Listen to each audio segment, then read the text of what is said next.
I do like this job. Steady hours, close to where I live. Plus, I get first pick on the out-of-date biscuits. Well, I eat them on the day, obviously. But it's more so the people, customers. You never know what's going to happen next. This morning there was this fella on the phone who was having an absolute nightmare in the bread aisle, getting all flustered. Teresa, I am in the bread aisle, and there's no fucking nimble bread in sight. So you can spit through them on that thing! They may be healthy, sweetheart, but if you have 6 or 7 slices in the one go, you may as well go for the Belfast Bap.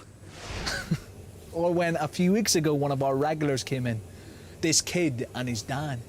The kid runs through the pasta aisle like it's Christmas morning, bangs into a shelf full of canned tomatoes and then smash. There's Reservoir Dogs all over the floor. The dad just looks at me and shrugs. Young fella like, could be more than 25.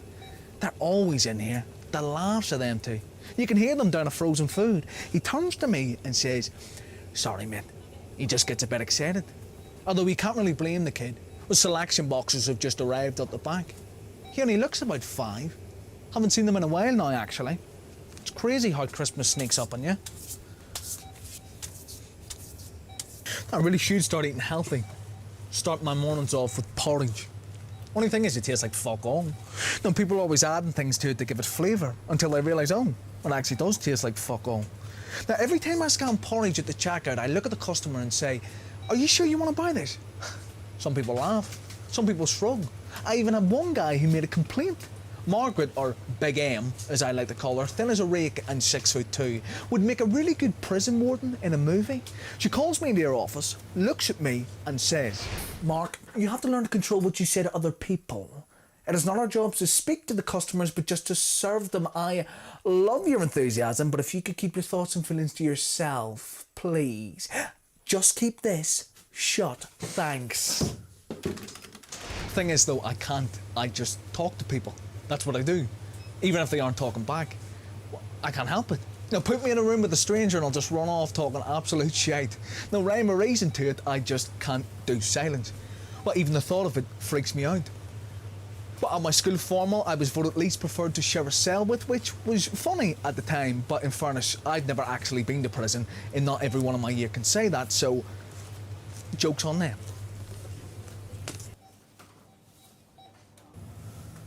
Well, the kid's in again. The one that's a fan of running when he gets excited. Hey, Big M, you better go guard the eggs in case he bangs into that shelf too. There's no reaction. Better crack it at 90th. The kid's with a woman. Young girl. Must be his mum or auntie or something. He looks different. No excitement, just hands in his pockets and his little head's down. Hey, what's up with Evel Knievel? Is he sick of selection boxes already? And Big M looks at me like I've 6 heads. That kid's been through a lot. That was a terrible shock. That young man had so much to live for. And the one that's in here all the time, well, he died. Suddenly. I don't want to go into specifics, but apparently they found him in the garage. He didn't leave a note. Suicide! Shh! Don't say something like that out loud. And with that, she picks up her phone and walks away with not a care in the world. That's like a dirty word, suicide. And mental health is bad enough without using a dirty word like that.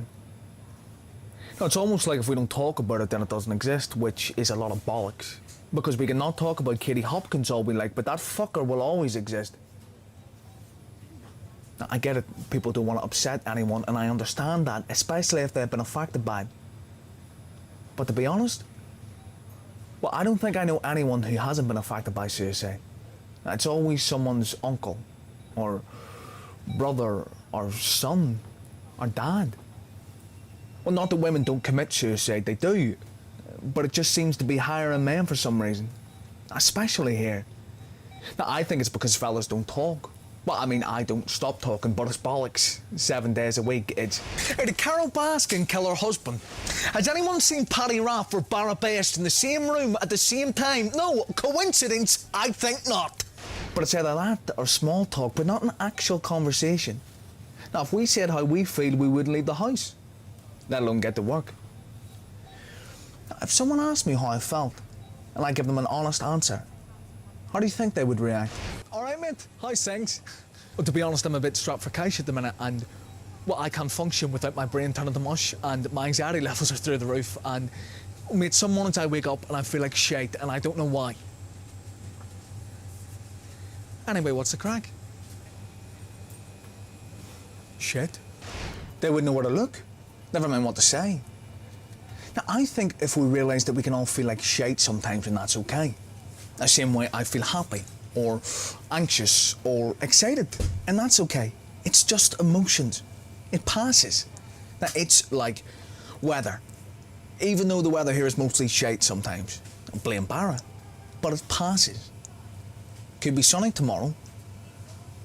Now, it might sound strange, but something that helps me is breathing. Now, not your run-of-the-mill everyday breathing, no. I'm talking about some mid-labour contractions breathing. In through the nose and out through the mouth.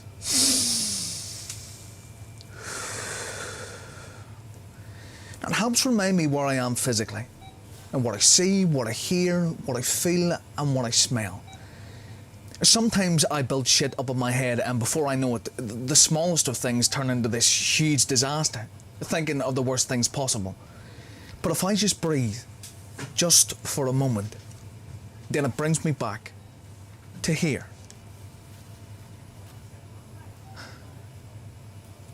Or maybe that's just me talking shit again.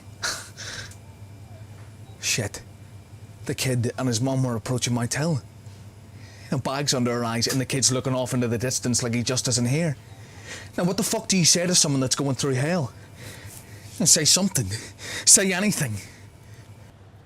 Sorry for your loss. Sorry, that's such a meaningless thing to say, isn't it? What I mean is, sometimes life is just shit. Like, really shit.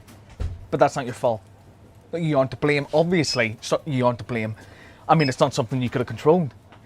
He may have needed help, like proper medical help. It is an illness at the end of the day. Just please don't blame yourself. Have I said that already? Sorry. I just mean there was literally nothing you could have done.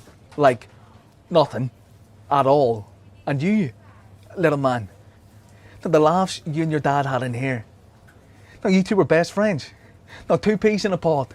And everyone in here knew it. And don't you forget that. Sorry, I am sorry to ramble like this. I mean, what do I know? Very little, obviously, other than, well, I just think it's good for you to hear this, rather than people looking and nodding and I've none of the answers. None whatsoever, other than it isn't your fault. This isn't your fault. But it also isn't his. She looks at me confused and says, "Can I pay for these or what?" I blink slowly, realising that I've said none of these things, and for the past few moments have been standing in silence.